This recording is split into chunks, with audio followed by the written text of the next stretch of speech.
सो hi everyone, आज की इस वीडियो में हम देखेंगे एचटेट का जो टीजीटी का मेन एग्जाम होता है जिसको हम स्क्रीनिंग बोलते हैं।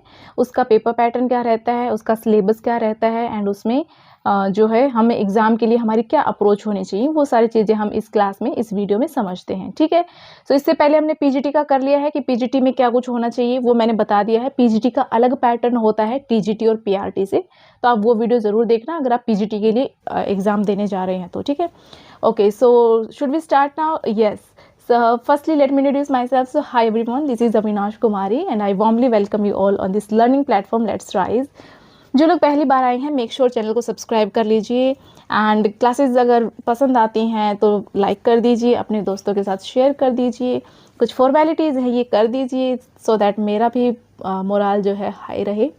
ठीक है, एंड यस फर्दर अपडेट्स आपको जो भी टीचिंग एग्जाम्स के रिगार्ड्स या फिर एस्टेट के रिगार्ड चाहिए तो आप टेलीग्राम पर भी हमारे साथ जुड़ सकते हैं, जहाँ पर आपको कंटेंट की पीडीएफ्स भी मिलती हैं, अपडेट्स भी मिलते हैं and we get connected more frequently on that platform. Okay, तो यस टीजीटी का देख लेते हैं। टीजीटी में सबसे पहले हम देखते हैं कि पेपर में जो मार्क्स डिस्ट्रीब्यूशन है, सब्जेक्ट डिस्ट्रीब्यूशन है, वो कैसे होता है।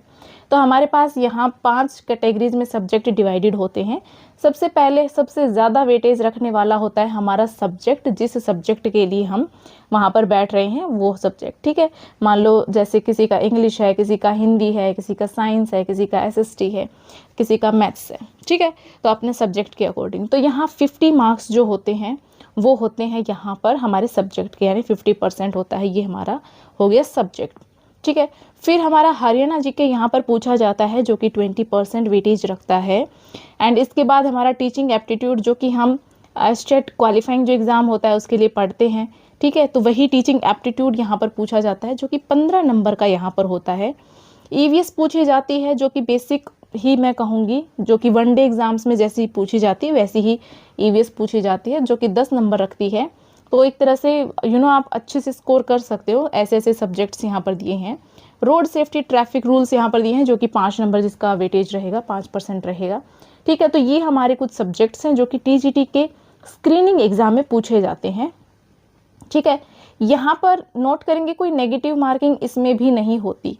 ठीक है, no negative marking, but yes एक ई ऑप्शन वाला आपने अभी जो ग्रुप डी के लिए आया था, ये सीईटी के लिए भी, मेंस के लिए आया था ये, है ना, हरियाणा के एग्जाम्स में एक ई ऑप्शन वाला फीचर ऐड किया हुआ है कि अगर आपको नहीं आता उसमें आप ई ऑप्शन मार्क करेंगे, खाली नहीं छोड़ेंगे।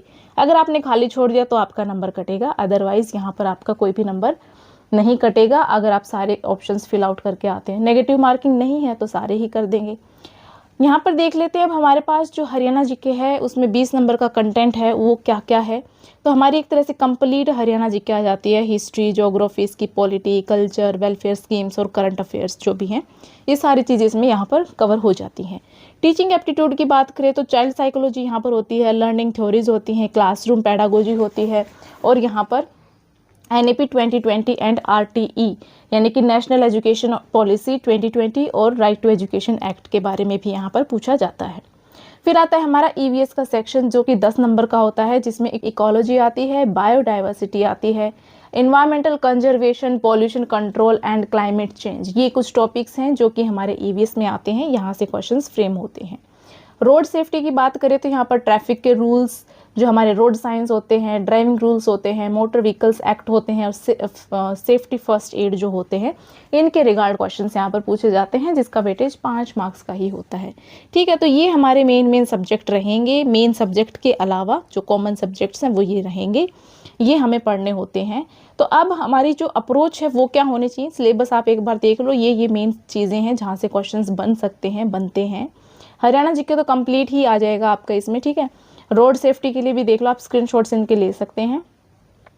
टीचिंग एप्टीट्यूड में ये आपकी कुछ यूनिट्स हैं, जब हमारी वैकेंसीज आएंगी तब हम तैयारी करेंगे, तब मैं आपको सारी चीज़ें करवा दूंगी। अभी आपको मतलब इतना तो हमने पढ़ा है, अगर स्टेट क्वालिफाई किया तो इतनी सारी चीज़ें तो हमने पढ़ी हैं, तो लास्ट में बस ब्रशअप करना होता है, एक आधा कोई टॉपिक नहीं है उसको ऐड ऑन करके पढ़ना होता है, ये हो जाएंगे, ये सब्जेक्ट्स आराम से हो जाएंगे।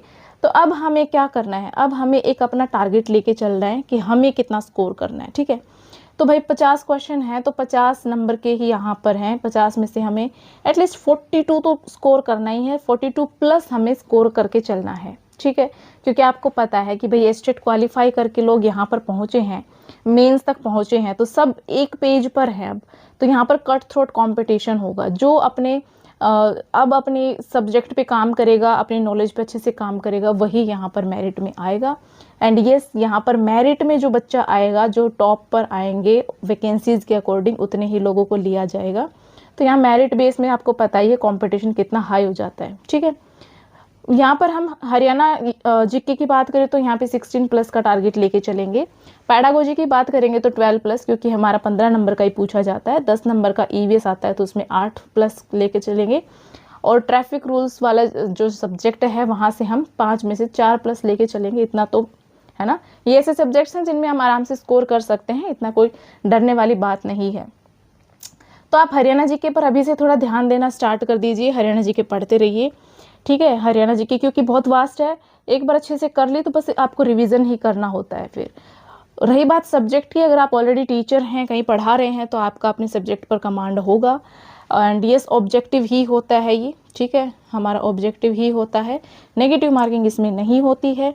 तो यहाँ पर सब्जेक्ट को अच्छे से करना है, उसके साथ साथ ये वाले सब्जेक्ट्स भी पढ़ने होते हैं। ये सब्जेक्ट्स ऐसे हैं जो लास्ट टाइम पे भी आपके कवर हो सकते हैं, जब एग्जाम डेट अनाउंस हो जाती है, फॉर्म निकलते हैं, मतलब जो भी प्रोसेस होता है, जब वैकेंसीज आती है तो उस टाइम पर ये चीज़ होते हैं। बट सब्जेक्ट जो है वास्ट होते हैं, सब चीज़ों को अच्छे से पढ़ने में टाइम लगता है। तो अभी से आप अपना पढ़ना शुरू कर दीजिए। अगर आपको हरियाणा में ही जॉब लेनी है, यहीं पर अपना जो है आगे जॉब का फ्यूचर देखना है, उन लोगों के लिए मैं कह रही हूँ। ओके, तो सबसे पहले हमें क्या करना होगा भाई, जो हमारी एनसीईआरटीज होती है, टीजीटी की बात कर रहे हैं तो 6th to 10th तक की एनसीईआरटी तो टिप्स पर होनी ही चाहिए अपने सब्जेक्ट की। हालांकि मैं रिकमेंड करूंगी कि 11th-12th की एनसीईआरटी भी पढ़ ही लेना, क्योंकि सब ग्रेजुएट हैं ऑलरेडी, पोस्ट ग्रेजुएट भी मिलेंगे बहुत सारे लोग, तो 11th-12th की एनसीईआरटी भी पढ़ लेना, क्योंकि हु नोज पेपर किस लेवल का बन के आ जाए, कुछ नहीं पता, ठीक है। तो अच्छे से अपना सब्जेक्ट नॉलेज अच्छे से तैयार कर लेना। एनसीईआरटीज लाइन बाय लाइन आपको पता होनी चाहिए, उसमें डायग्राम्स, टेबल्स, जो पीछे एक्सरसाइज दी होती है, वो सब आपको अच्छे से करना है, ठीक है। और रही बात हमारे जो स्टैटिक जो चीज़ें हैं, जो सब्जेक्ट्स हैं, जैसे कि हमारा हरियाणा जीके हो गया, ये सब मेमोराइज करने वाले सब्जेक्ट्स होते हैं। इनको हम लास्ट के 1-1.5 महीने में भी रिवीजन इनका कर सकते हैं। 1-1.5 महीने के रिवीजन में ये चीज़ें कवर हो जाएंगी। तो इन हरियाणा जीके थोड़ा थोड़ा देखते रहना, साथ के साथ जो भी नई अपडेट्स आती है, नई स्कीम्स आती है, स्कीम से बहुत क्वेश्चंस बनते हैं, तो ये वाली चीज़ें आप अपडेटेड रहेंगे। और बाकी अपना सब्जेक्ट तैयार करते रहिए। पीवाईक्यू की बात करूँ तो जो प्रीवियस ईयर क्वेश्चंस रहे हैं, पेपर जो रहे हैं, एक बार वो देख लेना कि किस तरह से क्वेश्चंस फॉर्मेशन रहा है, किस लेवल का पेपर यहाँ रहा है, तो आप एक बार देख लेना, उसके अकॉर्डिंग आपको तैयारी करने में बहुत हेल्प होगी। एंड यस, मॉक टेस्ट वगैरह जो है लास्ट टाइम पर लगा के देखना, अभी अपना सब्जेक्ट कवर करने में टाइम लगाओ, ठीक है। बाकी अभी आप जो कर रहे हो, किसी और एग्ज़ाम की तैयारी कर रहे हैं तो वो करते रहिए, साथ साथ अपना सब्जेक्ट है उसको बिल्डअप करते रहिए। अगर सिर्फ एस्टेट का ही तैयार करना है तो आपके पास तो बहुत टाइम भी है, और आपके पास इनफ सोर्सेज भी आपको मिल जाएंगे, आप ढूंढेंगे तो, ठीक है। तो अभी सेल्फ स्टडी पर ही जोर मैं दूंगी कि आप सेल्फ स्टडी कीजिए, ठीक है। बाद में अगर आपको कोई अच्छा प्लेटफॉर्म मिल जाता है तो आप जुड़ सकते हैं उस पर, जो कि आपके मेंस एग्जाम की तैयारी करवाए। बट हालांकि जब तक वैकेंसीज नहीं आती है तो मेंस के लिए कोई तैयारी तब तक नहीं करवाता है। ओके, सो ये ऐसा कुछ हमारा यहाँ पर पूरा स्ट्रक्चर रहता है, सारी चीज़ें यहाँ पर रहती हैं। तो यही था हमारी आज की इस वीडियो में। टीजीटी का आई गेस आपको समझ आ गया होगा कैसे क्या होता है। 100 नंबर का होता है यहाँ पर, ठीक है, पेपर 100 नंबर का होता है। और यहाँ पर ये हमारा सारा हो गया। टेलीग्राम पर आप ज्वाइन कर सकते हो, सब्सक्राइब कर लेना चैनल को। एंड ये एक कोट है आपके लिए, जाते जाते पढ़ लेना। मेरा कोट नहीं है बट मैंने नाम अपना डाल दिया है। ओके, सो यस, मिलते हैं अगली क्लास में, जिसमें हम पीआरटी के बारे में देखेंगे कि पीआरटी के जो स्टूडेंट्स हैं उनके लिए जो स्क्रीनिंग एग्जाम होता है उसका क्या पैटर्न रहता है, ठीक है। सो यस, मिलते हैं अगली क्लास में। Till then take care, bye bye, जय हिंद। आपकी कोई सजेशंस हो, आपकी कोई क्वेश्चंस हो तो आप नीचे कमेंट करके पूछ सकते हैं। Okay, so yes, bye bye, मिलते हैं अगली क्लास में।